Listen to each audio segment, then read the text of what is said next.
A united voice. A united voice. All right, we are very, very, very lucky to have a tireless and passionate supporter for school choice that works in this building behind us. We have with us today our Senator Chip Rogers.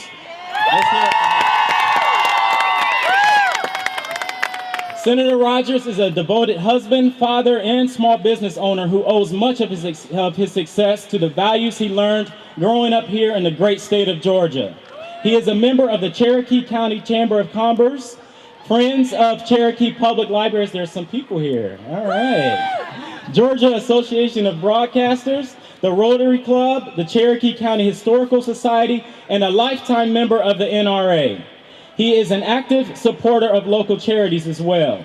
Elected to the Georgia State House of Representatives in 2003, and he was elected to the Georgia State Senate in 2005. He and his wife Amy have 4 wonderful children, Emma, Quinn, Reagan, and Sarah. Now, as I said, Senator Rogers is a tireless and passionate supporter of school choice in Georgia. So let's hear it for our Senator Chip Rogers as he comes to the podium.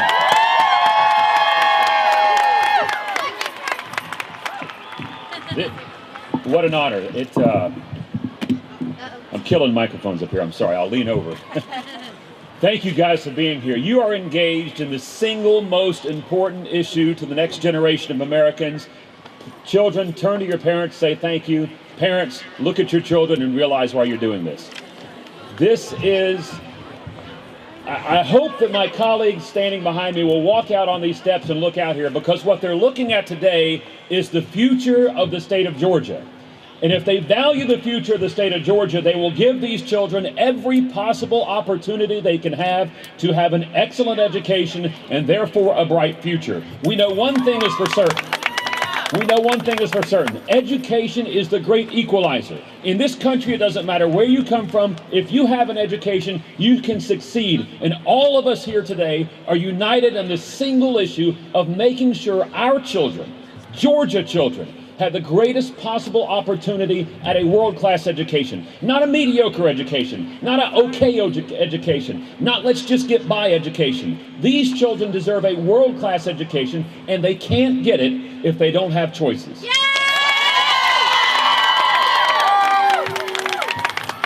Let me tell you how crazy this system is. I was thinking about it this morning.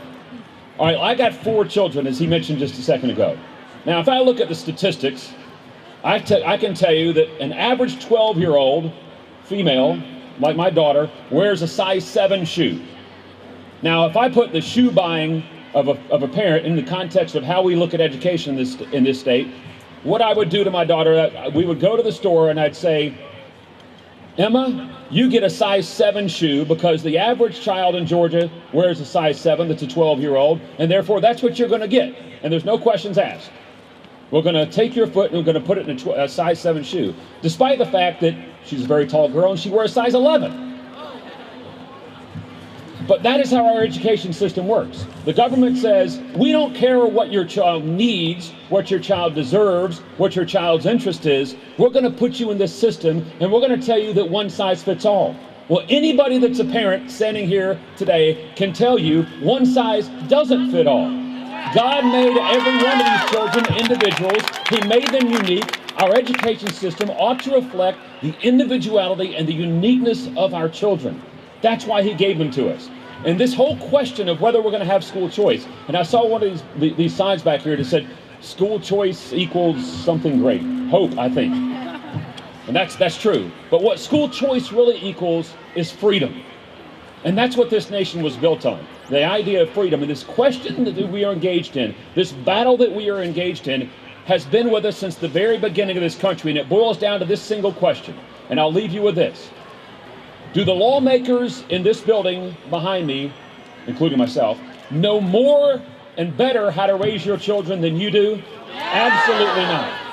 We either believe that parents should have the right to make the decision on what's best for their child, or we don't. That's a very simple question.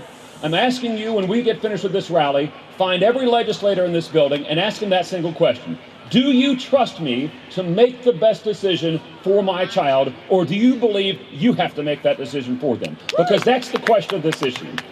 We either believe that parents dictate the future of our children's lives, or we hand that over to government. And that has never worked in the history of mankind. It will never work in the history of mankind.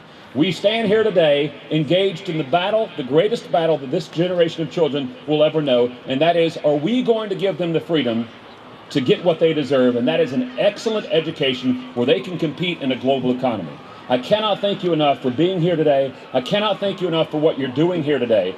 I hope that, look, we have probably a couple thousand, 3,000, I don't know how many thousand here. Whatever it is, on the media, they'll cut it in half, right? But whatever it is, we have a few thousand. Next year, we need 100,000 here, because this is the issue of our future. Thank God for all of you being here. Go in there, let's do our work. Let's change some minds, let's change some hearts. Children, go ask legislators why you can't go to the school that you want to go to. Ask them why you can't go to the school that's best for you, because that's what all this is about. Thank you so much. God bless each and every one.